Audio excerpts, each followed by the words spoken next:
India के नजदीक उसके पड़ोसी देश में यानी सिंगापुर में 19 सितंबर 2025 को समुद्र की लहरों ने एक रियल हीरो को अपने अंदर हमेशा के लिए समा लिया, जिनको हम प्यार से जुबीन गर्ग के नाम से जानते हैं। जैसे ही मीडिया में ये खबर आती है कि जुबीन गर्ग अब नहीं रहे, असम के लोगों से उनका भाई, किसी का बेटा, किसी का दोस्त तो किसी का मसीहा उनसे दूर चला गया। कॉलेज स्टूडेंट से लेकर सिक्योरिटी में तैनात पुलिसमैन, सोशल मीडिया इन्फ्लुएंसर से लेकर ऑफिस जाने वाले लोगों तक कोई भी अपने आंसुओं को रोक नहीं पाए। And heartbreaks, but he also voiced our desperation and frustration at a failing system in society.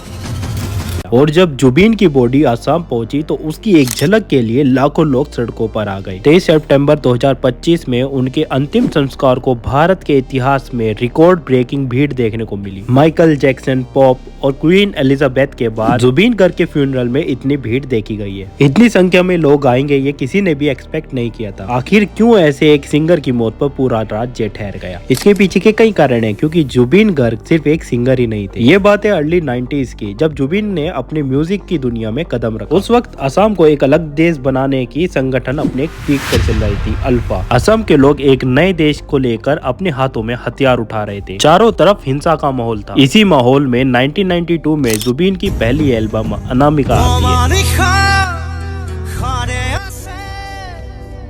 Jubin के म्यूजिक से लोगों में एक नई उम्मीद जागी। खास तौर पर युवाओं में इनकी लोकप्रियता सबसे ज्यादा देखी गई है। इनके गानों में हमेशा कोई न कोई संदेश देखा गया है जो समाज के हित में रहा है। इसी बीच 2006 में जुबीन बॉलीवुड पहुंचे, जहां उन्होंने या अली जैसे कई सारे सुपरहिट सॉन्ग्स दिए।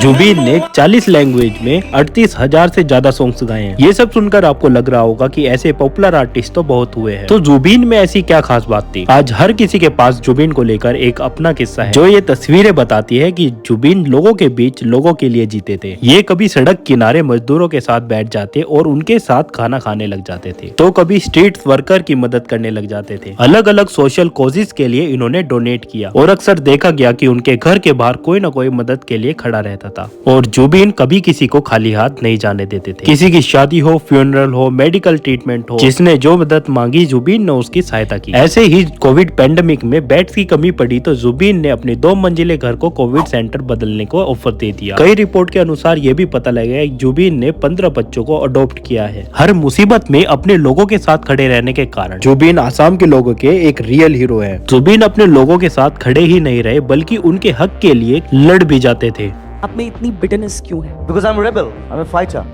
I'm always a fighter. I'm not a politician, I'm a fighter. Assam में ऐसा है, मतलब ऐसा एक कल्चरल मिनिस्टर बना देते हैं जिसको कोई मालूम ही नहीं है कल्चर के बारे में। जो एजुकेशन मिनिस्टर है उनको मालूम होना चाहिए कि क्या एजुकेशन क्या है, कैसे होना चाहिए।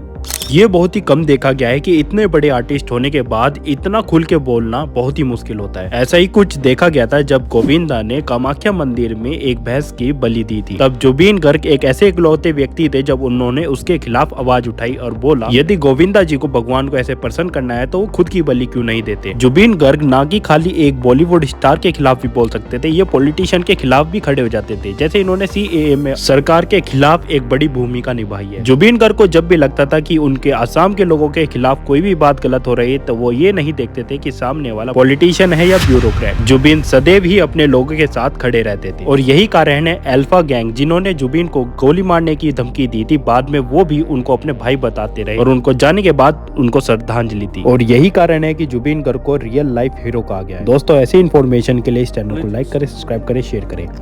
জাতির মাটির গান গুনগুনাও